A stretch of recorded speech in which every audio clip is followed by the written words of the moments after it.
relatively few ayah is contained a rather comprehensive description of human development from the time of commingling of the gametes through organogenesis. No such distinct and complete record of human development, such as classification, terminology, and description, existed previously. In most, if not all instances, this description antedates by many centuries the recording of the various stages of human embryonic and fetal development recorded in the traditional scientific literature. I find it very interesting that this sort of information is in the ancient scriptures of the Holy Quran, and I have no way of knowing where they would come from, but I think it is extremely interesting that they are there and that this work is going on to discover the meaning of some of the passages. Then you have flatly denied to be just, from a man or a human source. From who then do you think the original or the source of such information? Well, I would think it must be the divine being. In substance, the Quran describes not only the development of external form, but emphasizes also the internal stages, the stages inside the embryo of its creation and development, emphasizing major events recognized by contemporary science. Thank you for your attention. As a scientist, I can only deal with things which I can specifically see. I can understand embryology and developmental biology. I can understand the words that are translated to me from the Quran. As I gave the example before, if I were to transpose myself into that era, knowing what I do today and describing things, I could not describe the things which were described. I see no reason, I see no evidence for the fact to refute the concept that this individual, Muhammad, had to be developing this information from someplace. So I see nothing here in conflict with the concept that divine intervention was involved in what he was able to write. Actually, I'm very much impressed by finding true astronomical facts in Quran. And for us,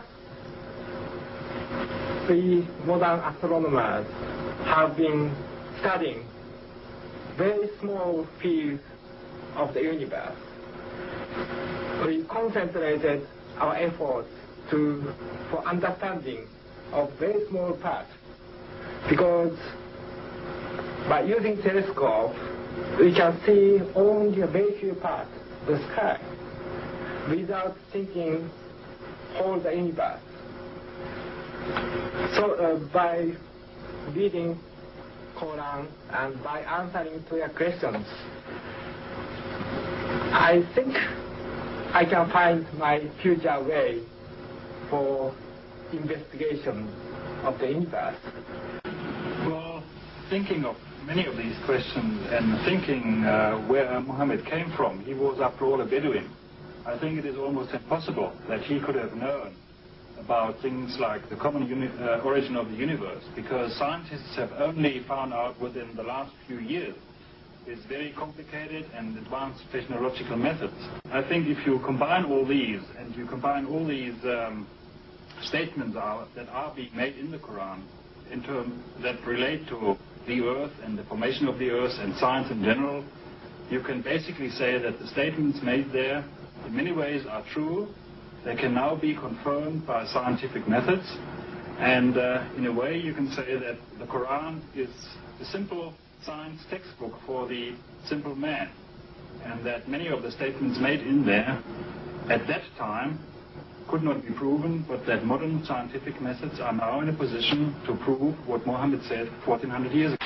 It has been a great pleasure for me to help clarify statements in the Quran about human development. It is clear to me that these statements must have come to Muhammad from God or Allah, because almost all of this knowledge was not discovered until many centuries later. This proves to me that Muhammad must have been a messenger of God or Allah.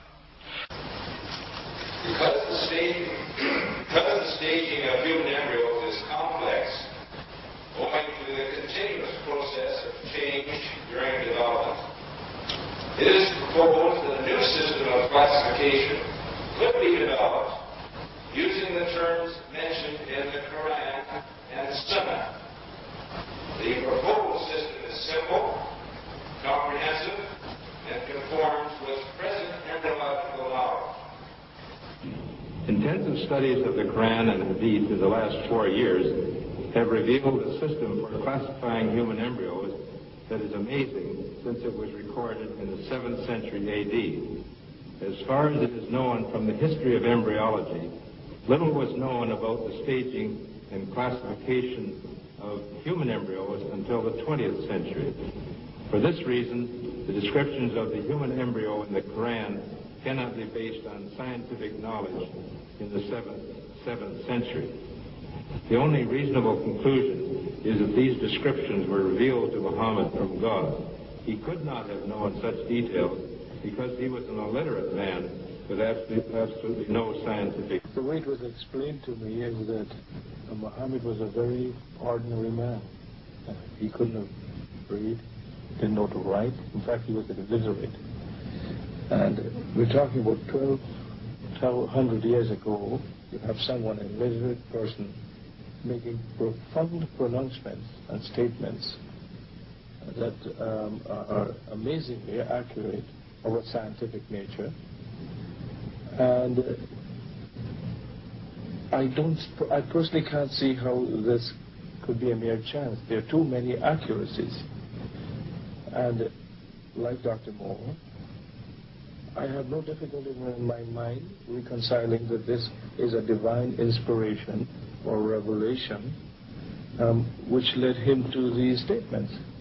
So that the two hadiths that have been noted furnish us with a specific timetable for the main embryological development before 40 days. Again, the point has been made, I think, repeatedly by the speakers this morning. These hadiths could not have been obtained on the basis of the scientific knowledge that was available at the time of their writing, and hence could support the hadiths reflecting the knowledge of God. Thank you very much. It follows, I think, that not only is there no conflict between genetics and religion, but in fact religion that guides science by adding revelation to some of the traditional scientific approaches. That there exist statements in the Quran shown centuries later to be valid would support knowledge in the Quran having been derived from God. Thank you very much.